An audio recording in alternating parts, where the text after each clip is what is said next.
부터 보겠습니다. 누가복음 18장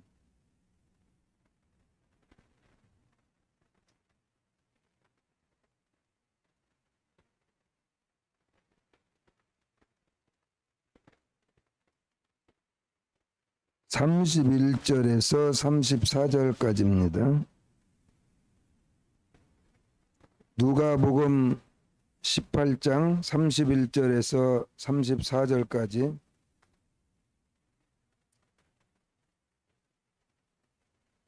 이 시간 우리 함께 읽겠습니다.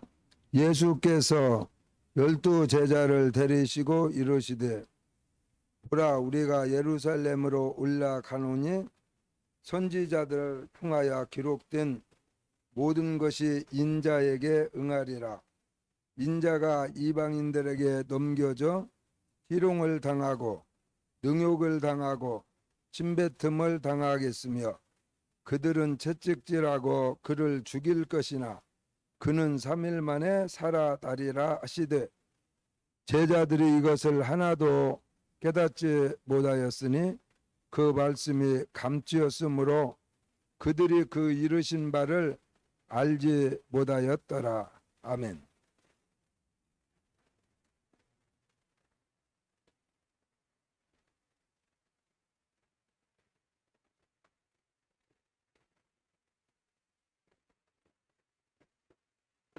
예수님의 제자들은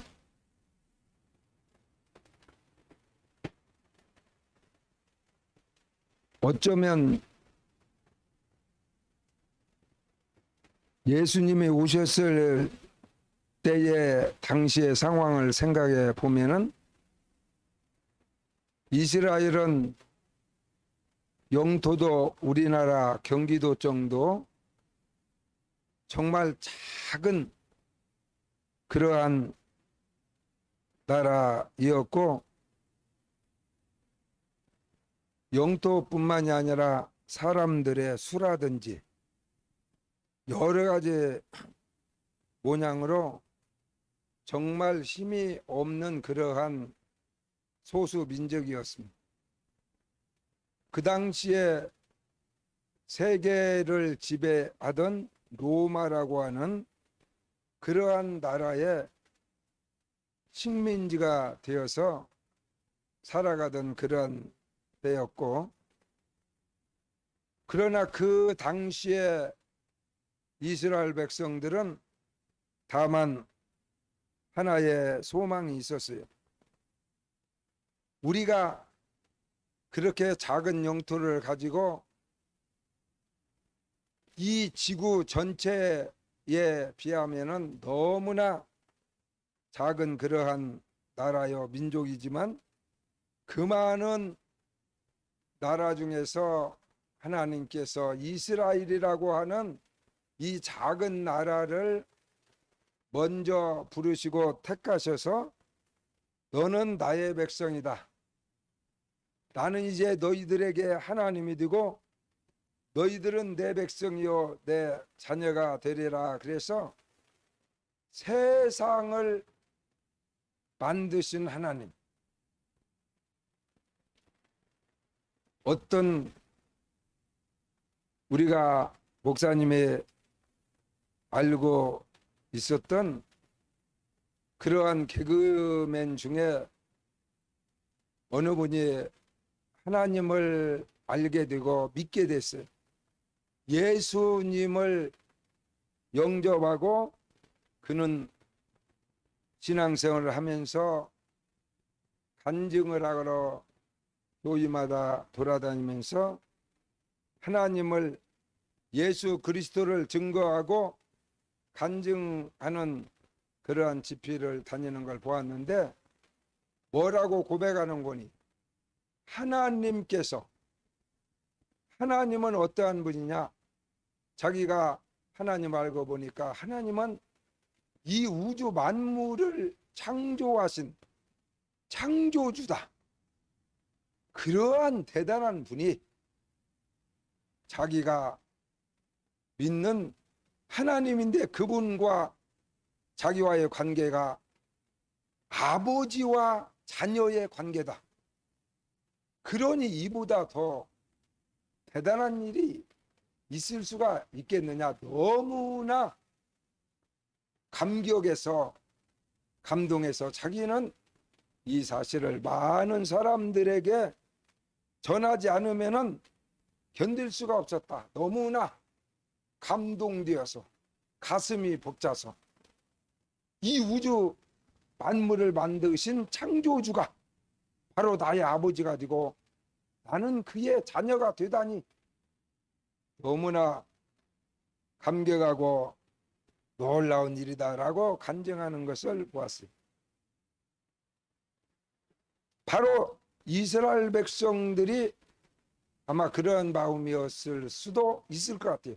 우리가 이 지구상에서 가장 작은 조그마한 나라지만 그러나 세상을 만드신 그 하나님께서 창조주께서 우리를 큰 나라 사람들의 보기에 로마같이 당시에 세계를 지배하던 오늘날로 말하면은 미국 같은 그러한 큰 힘 있는 나라를 선택해서 야 너하고 나하고 언약을 맺자.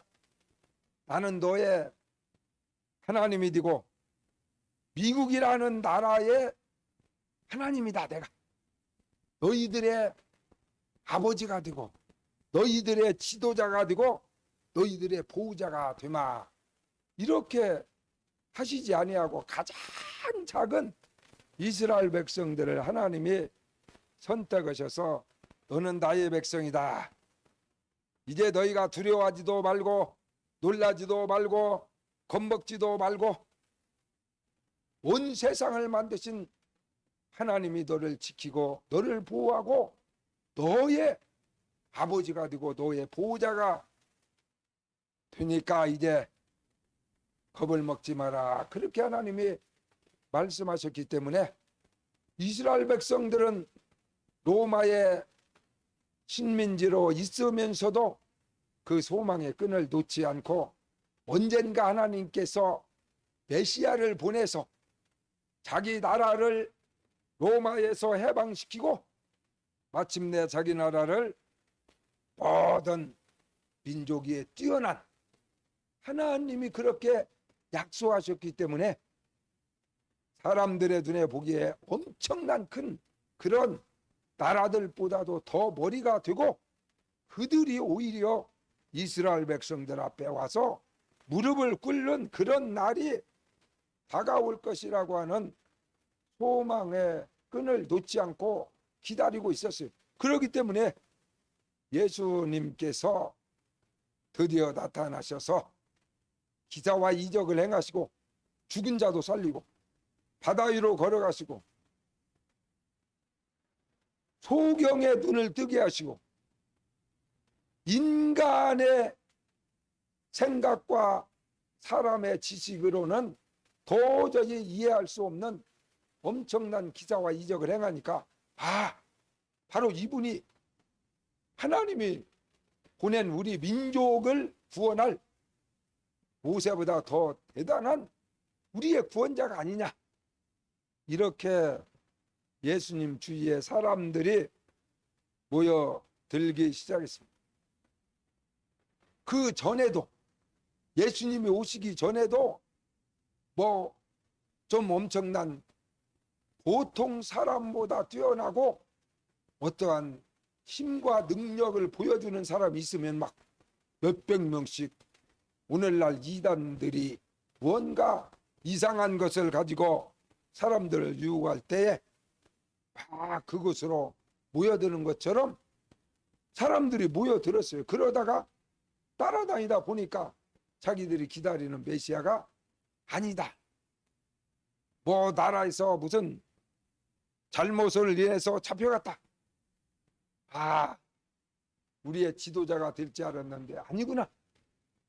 또 다른 사람을 기다리고 그러한 일이 반복되었어요. 그래서 예수님 주위에 모여들었던 사람들 중에서 예수님이 12명의 사람을 뽑으셔가지고 너희들을 사도라. 너희들은 나의 제자다. 이제 나와 함께 동행하자. 그래서 우리가 알고 있는 12제자를 부르셨어요. 그런데 그 12제자들이 다양하게 다른 직업도 가지고 있었지만 대부분 갈릴리라고 하는 이스라엘 백성들의 이스라엘 땅에 가보면 갈릴리 호수가요, 막 바다처럼 거의 막 직경이 길이가 한 40리, 4416, 한 막 16km 대략 그 정도 되니까 뭐 호수라고 하지만 언뜻 보기에는 바다같이 이렇게 큰 호수인데 거기에서 고기를 잡아서 그것으로 생계를 유지하는, 오늘날로 말하면 어부들이 많이 있었어요. 그런 사람들은 세상에서 많은 힘과 능력을 가지고 있지 못하고 부산은 부모로부터 유산도 많이 받지 못하고, 그래서 하루하루 그물을 내리고 조그마한 배를 타고 고기를 잡아서 하루하루 생활을 이어가는 그러한 제자들이 대부분이었어요. 그렇기 때문에 예수님이 나타나니까 야, 모든 걸 버리고 이분을 따라 다니면은 이제 우리를 로마군으로부터 이 민족을 해방시키고 지금으로 말하면 나라의 지도자 이승만 같이 대통령이 돼가지고 다윗처럼 왕이 되어가지고 우리들을 막 아주 축복의 삶으로 인도하게 될 것이고, 그렇게 된다면은 적어도 12명이니까 조그마한 나라지만은 12개로 나누면은 아무리 못해도 군수 12개 군으로 나눈다면 거기에서 제일 높은 군수 정도는 해먹을 수 있겠다. 이러한 부푼 꿈을 가지고 예수님을 3년 반이나 부모와 형제와 배와 그물과 모든 것을 다 버리고 예수님을 따랐습니다. 그런데 우리 예수님께서 가끔 이와 같은 말씀을 하셨어요. 오늘 또 우리 예수님께서 보라, 우리가 이제 예루살렘으로 올라가자. 성경의 선지자들이 기록한 모든 것들이 나에게 응할 날이 가까이 다가왔다.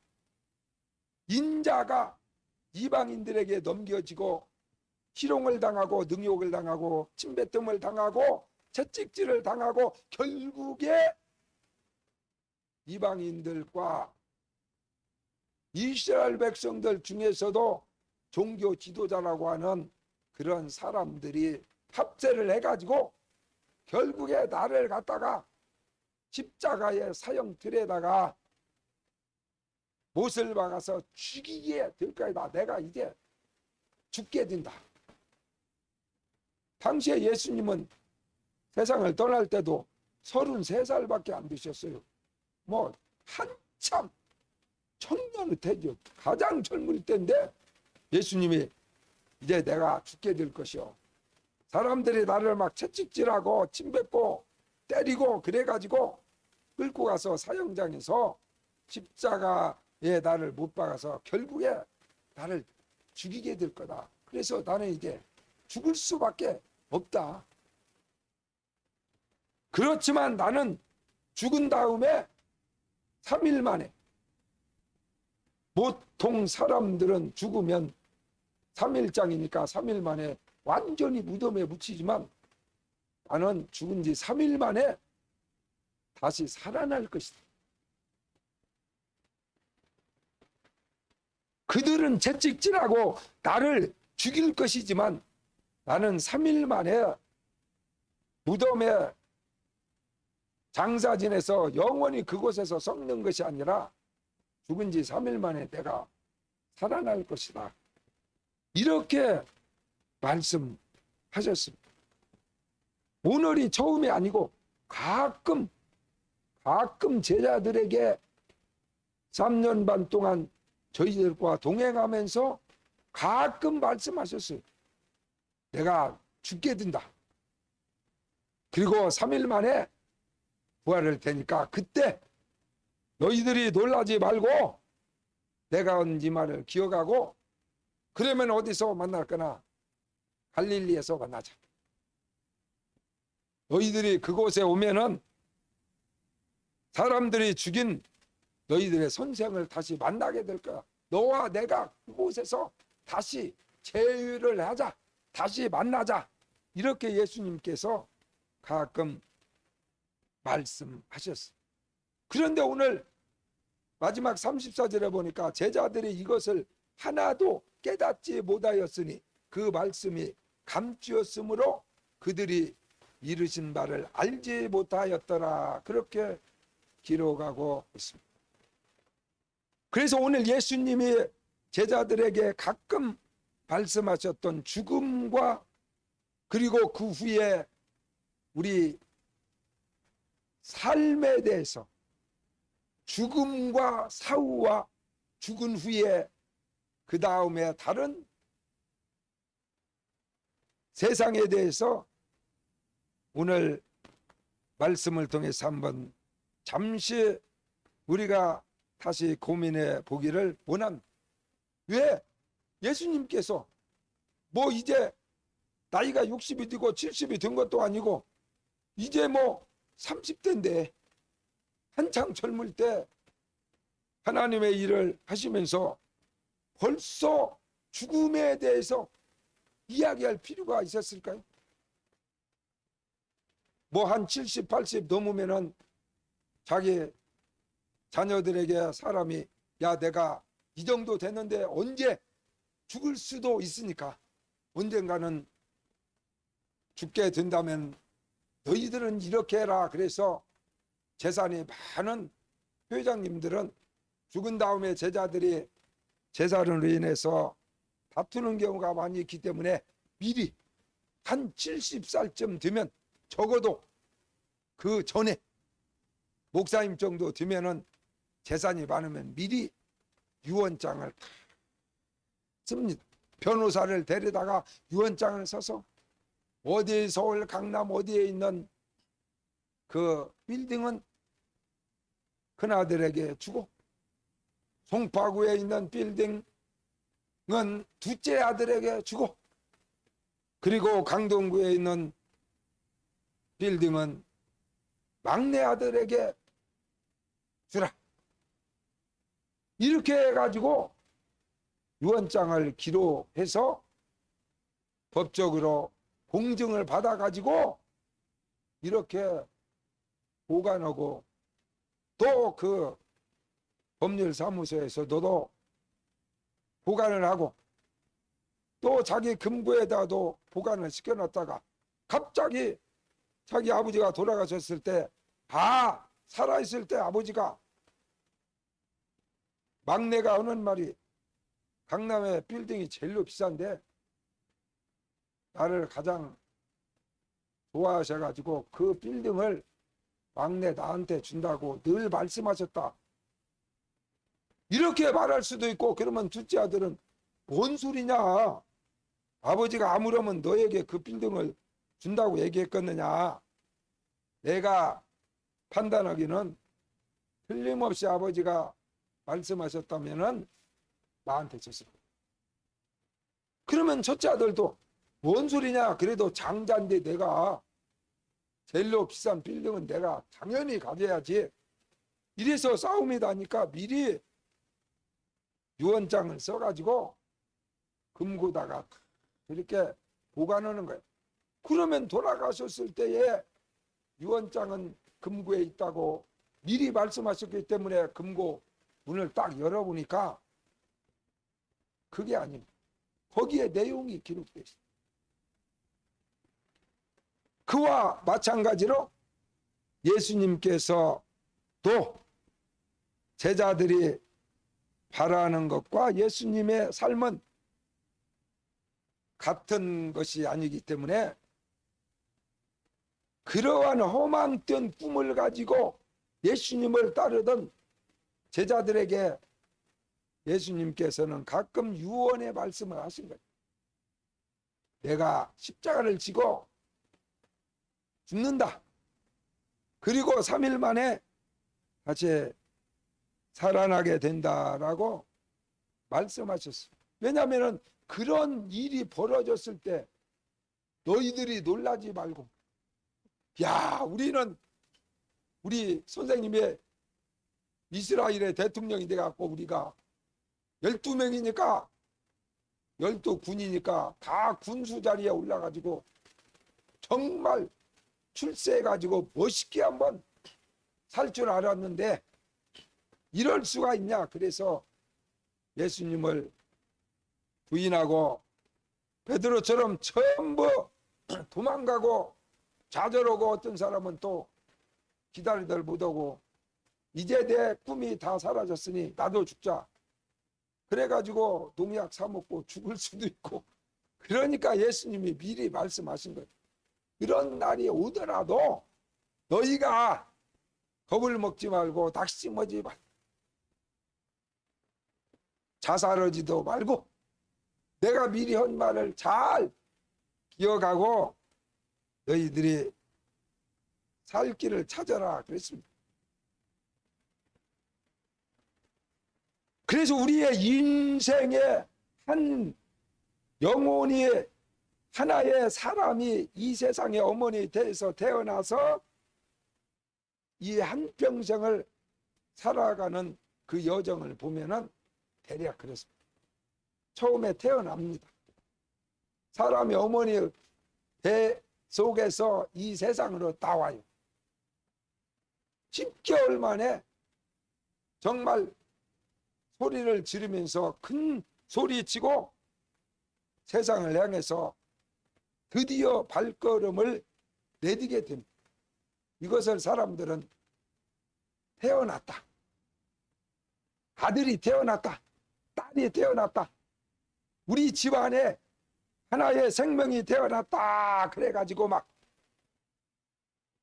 기뻐하고 아주 사람들이 막 좋아하고, 이것을 우리는 이 세상에 태어나는 그러한 순간, 그래가지고 이제 어머니의 태에서 태어난 이 어린아이는 세상을 향해서 이제 한 걸음 한 걸음 어머니의 젖을 빨면서 성장하기 시작합니다.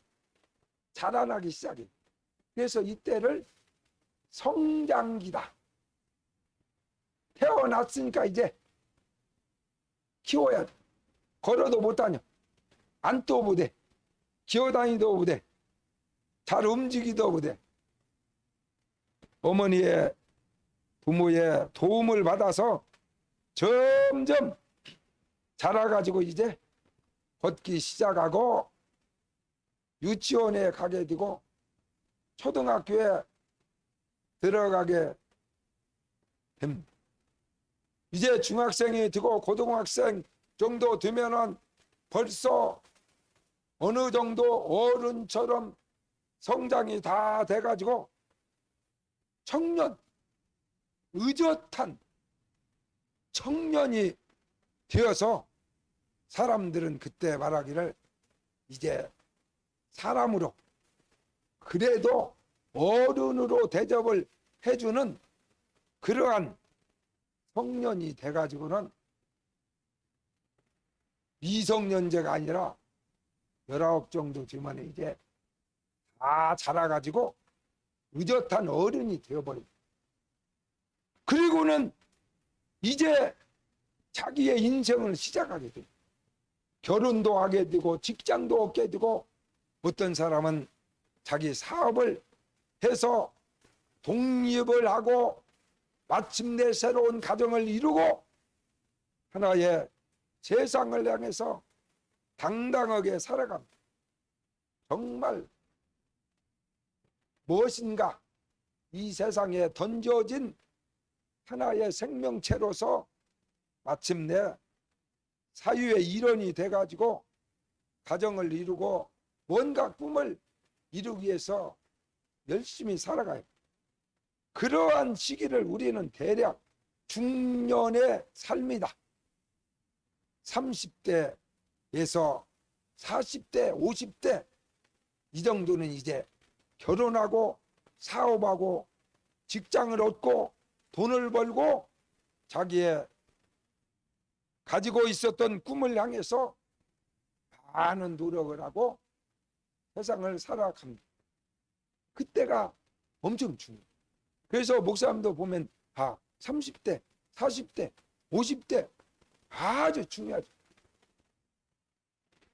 그때 무언가 확실한 자기의 삶의 목표를 향해서 제대로 수고하고 쌓아놓지 않으면은 이제 벌써 60 되면은요 어려워집니다. 그때는 돈 벌기 어려워요.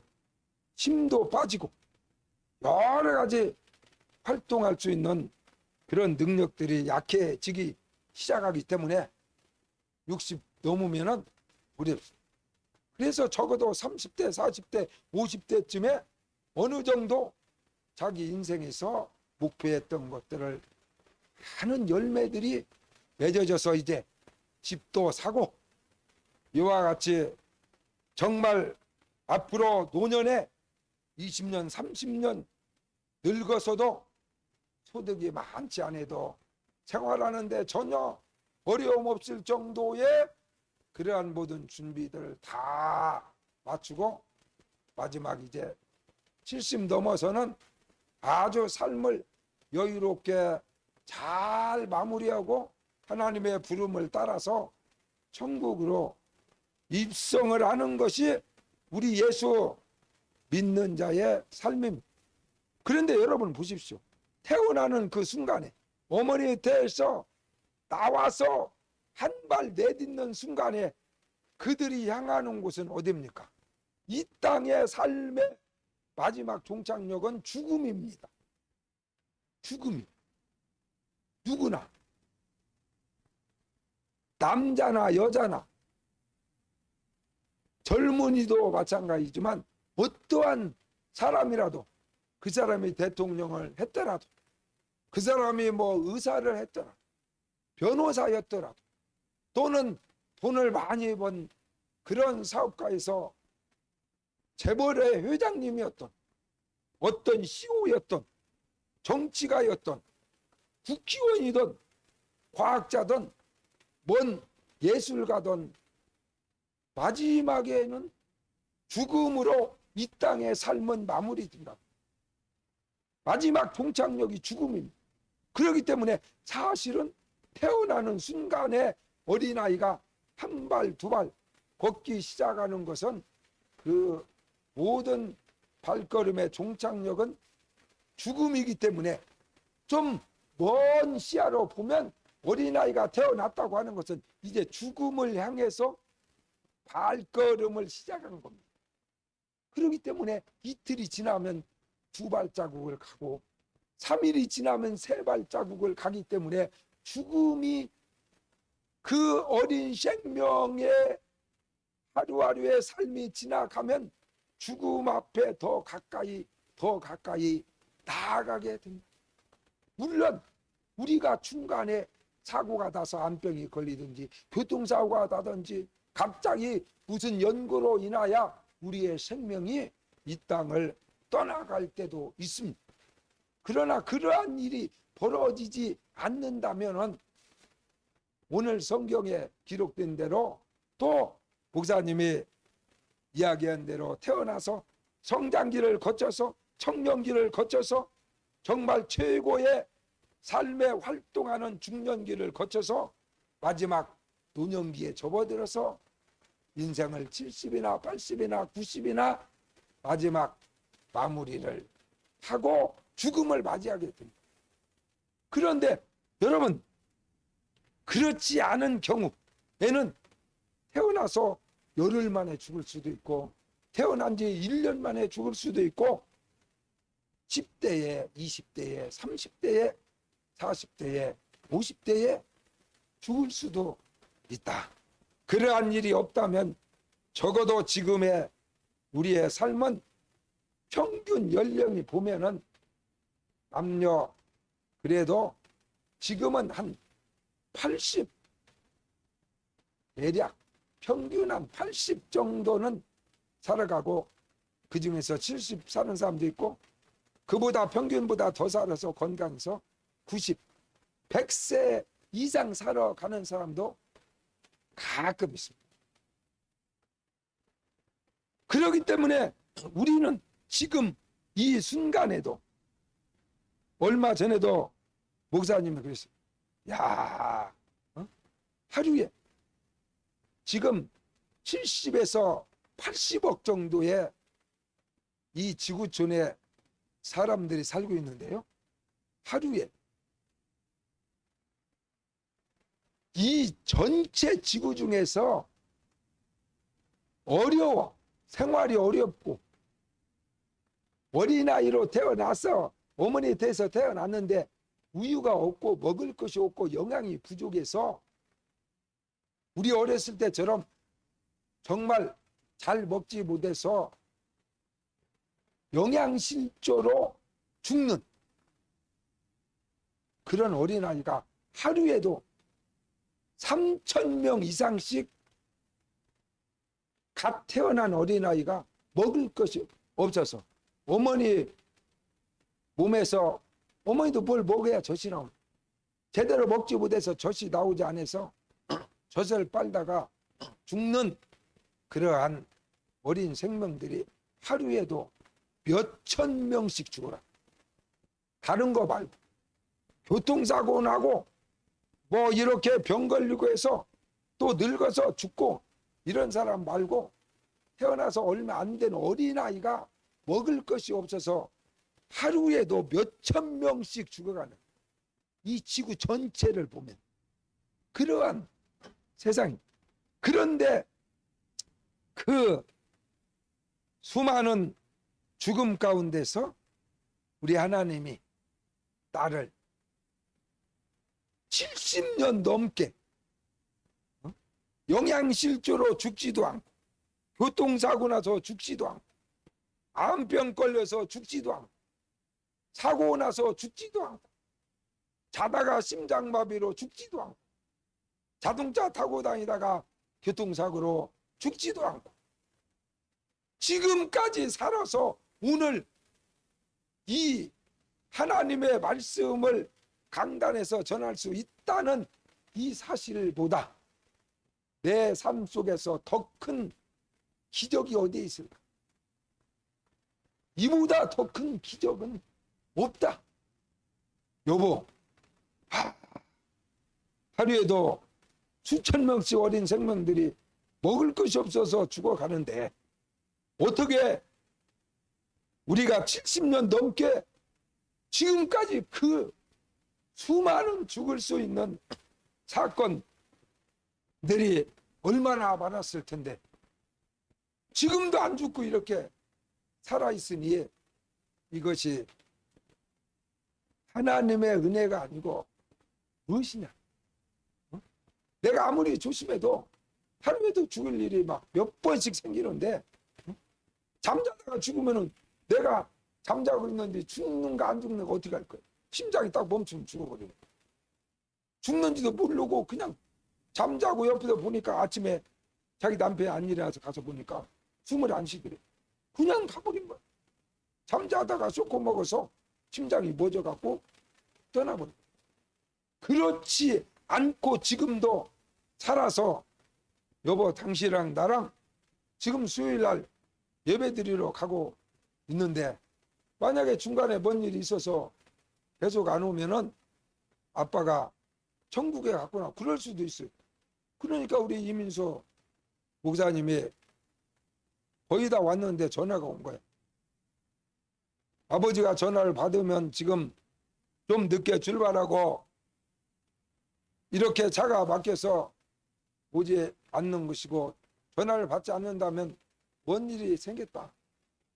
그 중에는 천국에 갔다. 그럴 수도 있는 거야. 집에서 천국 가가지고 지금 못 오고 있을 수도 있고 오다가 하나님이 불러가지고 예배 드리러 오는데 하나님이 야 그만해라 이제 힘들고 고생했으니까 오늘 수요일날 설교하지 말고 그냥 천국에 올라오너라. 그래서 하나님 나를 데려갈 수도 있잖아. 응? 그런데 전화를 사모님이 받으니까 지금 하나님이 데려간 것은 아니고 오고 있구나. 그래가지고 좀 안심했지. 전화 안 받았으면 이제 별 생각이 다 들었을 거야. 하나님이 데려갔나? 뭔 일이 벌어져서 안 올 수가 있을까? 그것은 천국 간 것 외에는 다른 일로 안 올 수가 없다. 그렇게 확정을 해도 거의 100% 맞습니다. 무슨 일이 없는데 내가 수요일날 예배 안 올 리가 없어. 그것은 이미 이 지구를 떠났다는 증거 중에 하나다. 여러분, 하나님이 오늘까지 우리를 살려 두셨어요. 그렇기 때문에 우리 예수님께서는 자기 자신의 죽음에 대해서도 가끔 이야기를 했고, 이것은 우리 인간에게 누구에게나 해당되는 것이다. 태어나는 순간부터 우리는 죽음을 향해서 걸어가는 거예요. 죽음을 향해서. 그래서 언젠가도 목사님이 한번 간증을 했지만 어떤 전도사님이, 믿음 좋은 전도사님이 결혼을 하게 됐습니다. 자기의 마음에 드는 여자가 생겨서 둘이 이제 결혼식을 하고 세상 말로 신혼여행을 가는데, 이 전사님은 신혼여행 갈 돈도 없고 또 믿음이 있어서 휴양지로 가지 아니하고 기도원으로 가자, 금식 기도원으로 가자, 그것도 금식을 전무로 하는 기도원에 가가지고 며칠 동안 신랑과 신부가 금식하면서 신혼 여행 시기를 기도원에서 보냈다고 그렇게 간증하는 것을 들었어요. 그런데 그 남자 전도사님이 자기에게 시집온 아내에게 금식 기도원에 가서 이렇게 신혼여행 기간을 며칠을 하나님 앞에 몸을 들이면서 자기 아내된 여자에게 이렇게 말했다. 여보, 우리 아주 앞으로 하나님의 일을 하지만 내가 엄청난 비전과 꿈을 가지고 있으니까 교회를 개척을 해가지고 얼마 되지 않아서 조영기 목사님처럼 30 되기 전에 5,000명 이상 교인들을 모아서 대교회 담임 목사가 되고, 그래서 당신 고생 안 시키고 큰 교회 사모님 대우받으면서 많은 사람들의 사랑받으면서 이렇게 하나님이 일하고 호강시켜 줄 테니까 나만 믿어. 나는 그런 꿈을 가지고 있는 사람이고 그런 꿈을 향해서 지금까지 준비를 많이 했으니까 당신 시집 잘 온 거야. 이렇게 목사님 같으면 말했을 텐데 그 전도사님은 그렇게 말하지 않았대. 왜냐하면 자기는 능력도 없고 그렇게 얼마나 그런 꿈도 없고 그렇게 큰 교회를 이끌어 갈 만한 기도나 준비나 이런 것을 자기가 어마어마하게 지금까지 한 일도 없고 그러기 때문에 하루하루 그냥 신앙생활 하다가 하나님이 불러서 신학교 가고 전도사 된 것뿐이지 아무런 꿈도 없기 때문에, 그러나 나는 분명한 한 가지, 나는 이 땅에 하나님이 허락한 동안 마지막 종착역인 죽음을 향해서 오늘 또 걸어가고, 당신과 내가 결혼해서 이 기도원에, 금식 기도원에 신혼여행 왔지만 이게 무슨 세상 사람들 말로 단꿈을 꾸고 아주 신혼 기분 내러 온 것이 아니라 나는 지금 죽음을 향해서 걸어가는 과정 중에 있는 하나님의 부름받은 전도사다. 그런데 어떻게 그 마지막 종착역인 죽음 앞에 도착했을 때에 내 살아온 삶의 흔적이 가장 마지막 인생의 종착역, 마지막 목적지에 탁 히말라야 산처럼 마지막 정상에 올라가서 막 기뻐서 환호하는 것처럼 마지막 종착역에 도착했을 때 내가 살아온 삶의 최고의 클라이막스가 되도록 그날이 가장 기쁘고 가장 아름답고 가장 멋있고 나는 멋있게 달려왔다. 이 죽음을 향해서 어머니 태에서 태어나서 지금까지 몇 년 동안 나는 멋있게 후회 없이 하나님이 기뻐하는 그러한 삶의 발자취를 남기고 오늘 드디어 목적지에 도달했다라고 할렐루야 만세를 부르고 나는 주님 품에 안길 수 있는 멋있는 최고의 죽음을 맞이하기 위해서 하루하루 살아가고 주의 종을 하고 전도사를 하고 오늘 결혼을 하고 신혼여행을 금식기도원에 와서 있는 거예요. 그러니 당신도 나와 함께 그 마지막 목적지인 죽음 앞에서 최고의 정말 환호를 하나님께 영광을 돌릴 수 있도록 가장 멋있는 그런 행진을 하자. 가장 멋있게 죽음 앞에 섰을 때 최고의 하나님께 영광 돌리고 가장 기뻐할 수 있는 그러한 삶을 살아가자라고 자기의 사랑하는 신부에게 그렇게 약속하고 자기의 꿈은 그게 꿈. 남편으로서 전도사로서 하나님의 종으로서의 꿈이 바로 그러한 꿈.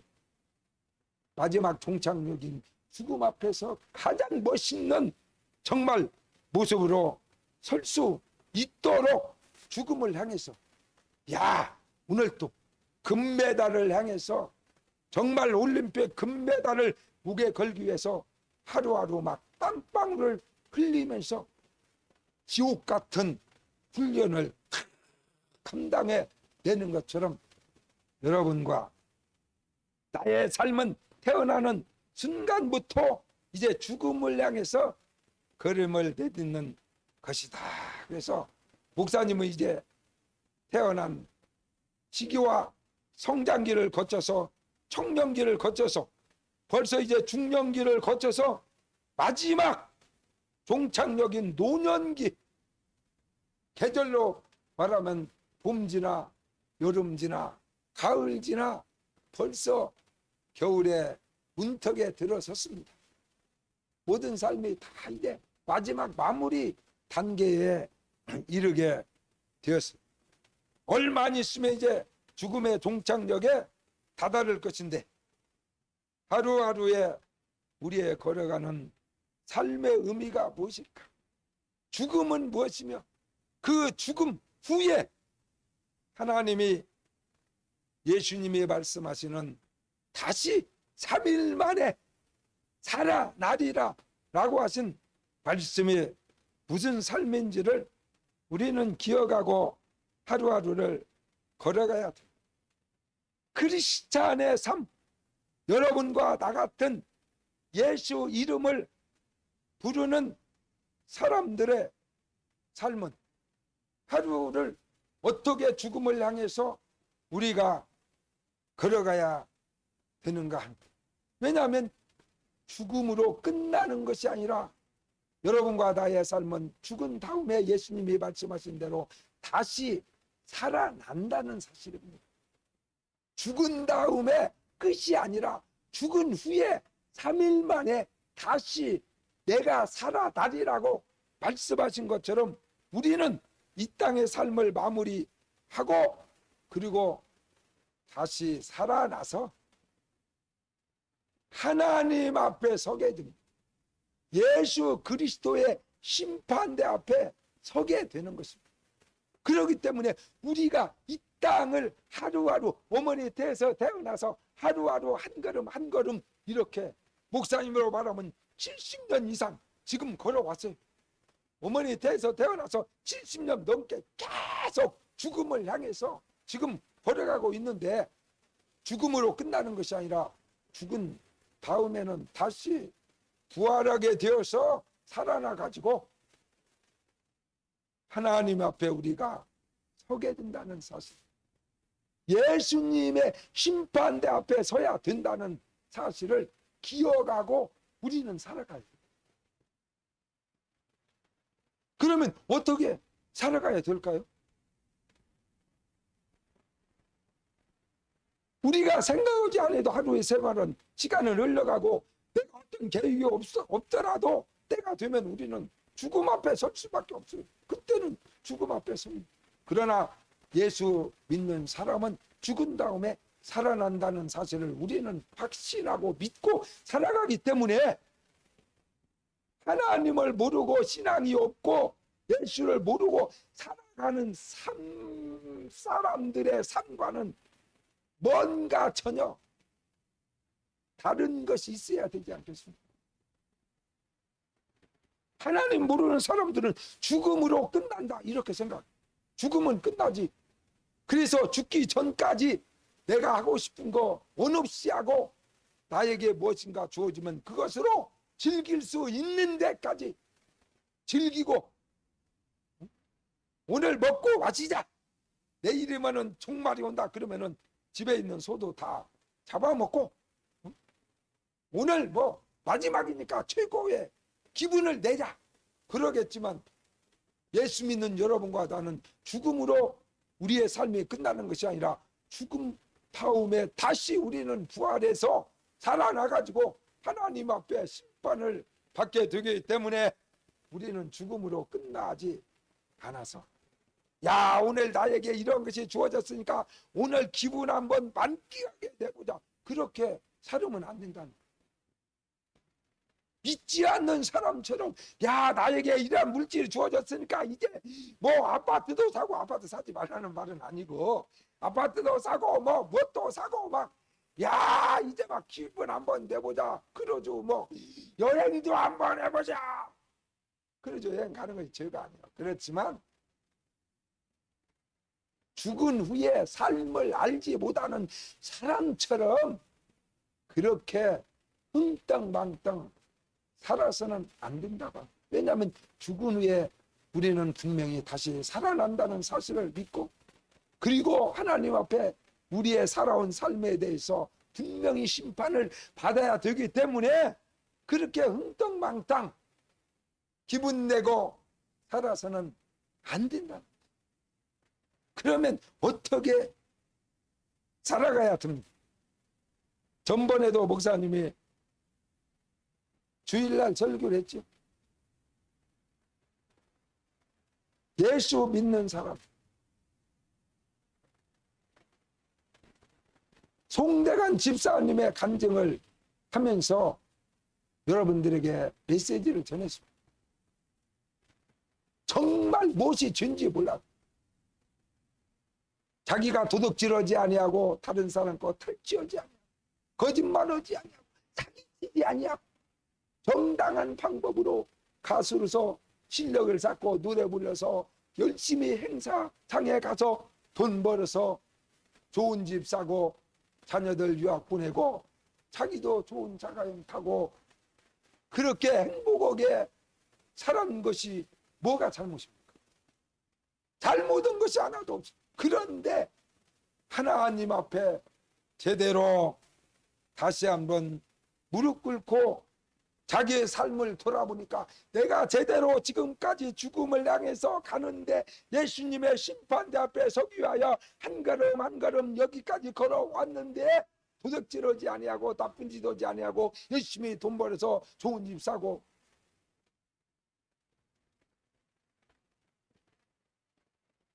언젠가는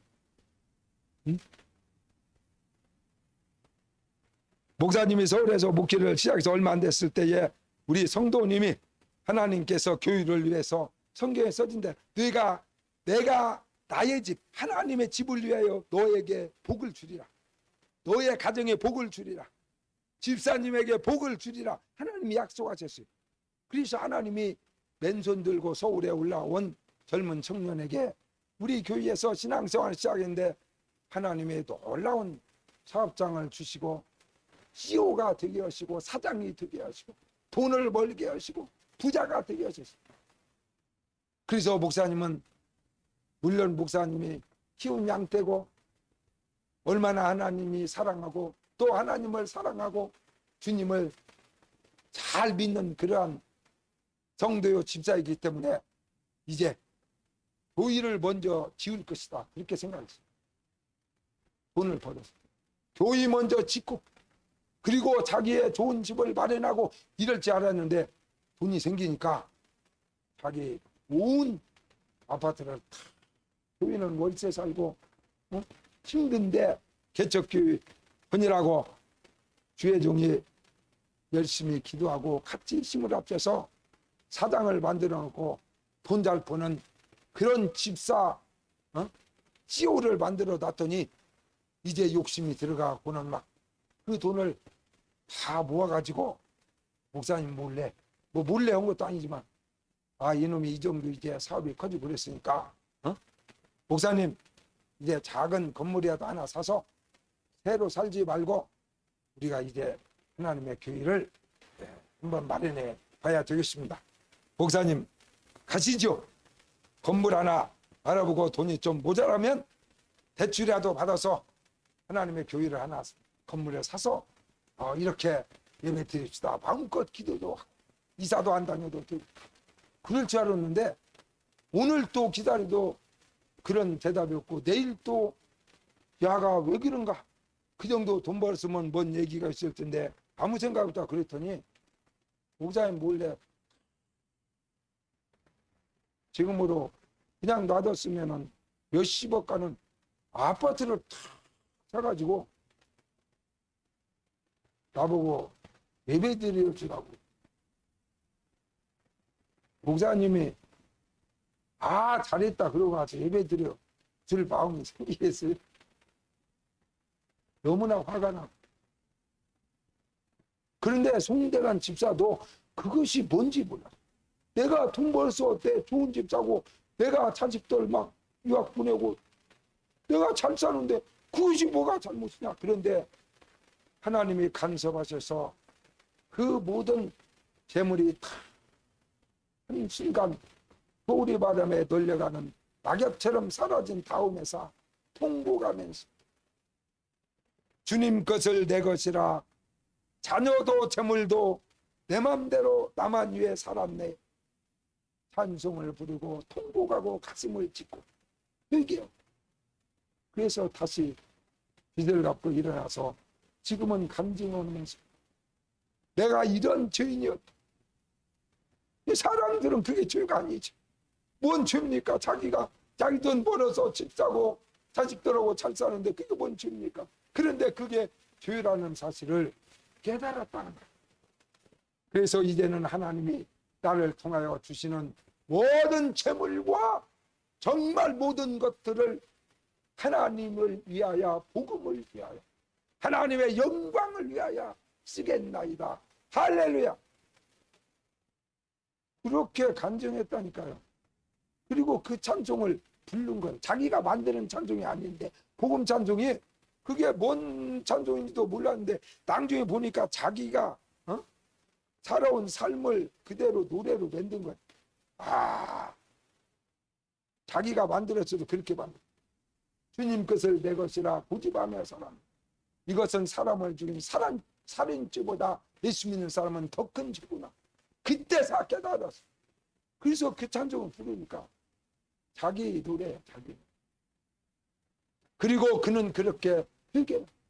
이제부터는 하나님이 주시는 모든 물질을 하나님을 위해서 쓰겠나. 하나님의 영광을 위해서 먼저 교회를 위해서 돈이 생기면 먼저 교회를 짓겠나이다. 이렇게 고백을 드린 것처럼 여러분과 나의 삶은 하든 원하지 않든 하루하루의 삶이 지나면 우리는 죽음 앞에 서게 되는데 자기 자신과 자기 자녀만을 위해서 하루하루 땀 흘리며 살아가고 교회에 다닌 사람은 마지막에 죽음 앞에 설 때에 그 죽음이 기쁨이 되고 영광이 되고 하나님의 심판대 앞에 설 때에 최고의 할렐루야 주여 내가 왔나이다가 아니라 머리가 자동적으로 딱 땅에 떨어져 버리고 부끄러워서 너무나 부끄러워서 감히 얼굴을 들지 못하는 그러한 죽음이 될 것이다. 그래서 성경이 말하는 부끄러운 구원, 예수 믿어 쓴 게 구원은 받지만 지옥에는 가지 않지만 너무 부끄러워서 얼굴을 들 수 없는 그런 종착역에 다다르게 된다는 사실을 여러분 기억하셔야 돼요. 그래서 오늘 주님이 말씀을, 야, 죽은 다음에 3일 만에 살아난다. 야, 예수 믿는 사람들은 죽어도 다시 살아난 하나님 앞에 살아온 삶에 대해서 심판을 받아야 돼 라고 가르쳐 주고, 지금 뭐 군수가 되고 뭐 장관 자리 하나 차지하고 이럴 생각이 아니라 정신 차려라 이놈들아. 다 시간 지나면 죽음 앞에 서고 하나님의 심판대 앞에 설 텐데, 자신과 자기 자녀만을 위해서 산 사람은 부끄러운 죽음 앞에, 주님의 심판대 앞에 모습이 될 것이고, 그렇지 아니하고 하나님 먼저, 교회 먼저, 그래서 하나님의 교회를 세우고 하나님의 복음 사업에 나의 젊음을 던지고 내 시간을 드리고 내 물질을 드리고 나의 삶을 드리고, 하나님 먼저, 예수님 먼저, 교회 먼저, 이렇게 살아가는 사람들의 발걸음은 마지막 종착역인 죽음 앞에 서는 그날이, 주님의 심판대 앞에 서는 그날이 최고의 칭찬과 면류관과 상급이 주어지고 자기 인생의 마지막 정말 피날레를 달리는 최고의 영광의 그날이 될 것이다. 그래서 예수 믿고 구원받고 천국에 가서 예수와 더불어서, 만왕의 왕 되신 예수와 더불어 왕권에 참여하고 주님과 나란히 영원토록 그 영광을 누리는 그러한 놀라운 삶이 될 것이다. 그러므로 천국에 가더라도 하나님이 원하는 복음과 자기 자신 외에 다른 영혼들을 위해서 살아온 사람의 삶은 우리가 이 땅에서 상상할 수 없는 최고의 영광과 칭찬과 면류관과 상급이 주어진다는 사실을 기억해서 여러분 어떻게 하루하루를 걸어가시겠습니까? 그래서 사도 바울은 그렇게 고백했어요. 나는 날마다 죽노라. 그날의 영광을 위해서, 그날의 부끄러운 자로 서지 않기 위해서 오히려 오늘 하루에 나에게 주어진 시간과 나의 젊음과 나의 청춘과 나의 모든 재물과 모든 것을 하나님을 위하여, 복음을 위하여, 교회를 위하여 쓰기 때문에 내가 쓰고 싶은데 안 쓰는 것이 그게 죽는 것이지 뭡니까? 그게 죽는 것이. 내가 하고 싶은 대로 다 하는 것은 죽는 것이야. 그러나 내가 하고 싶은 것을, 그 권한을 다 쓰지 아니하고, 자신에게 쓰지 아니하고 교회를 위해서, 복음을 위해서, 하나님의 영광을 위해서, 이웃을 위해서 그렇게 쓰는 것은 내가 오늘 죽는 거나 봐. 그래서 날마다 죽으면 70년 죽어봤자 70년 죽고 영원토록 왕노릇하고 하나님의 영광에 참여할 수 있기 때문에 어느 길을 선택하겠습니까? 여러분 오늘 걸어가는 걸음은 원하든 원치 않든 마지막에는 죽음 앞에 우리는 다 서게 되고, 죽음 뒤에는 주님의 심판대 앞에 서서 우리의 살아온 삶을 다 하나하나 계산하게 될 텐데, 그날에 얼굴을 땅에 떨어뜨리지 아니하고 얼굴을 아주 들고 기뻐서 주님과 함께 그 영광에 참여할 수 있는 축복의 성도들이 다 되시기를 주 예수의 이름으로 축원합니다. 찬양 드리겠습니다. 88장입니다.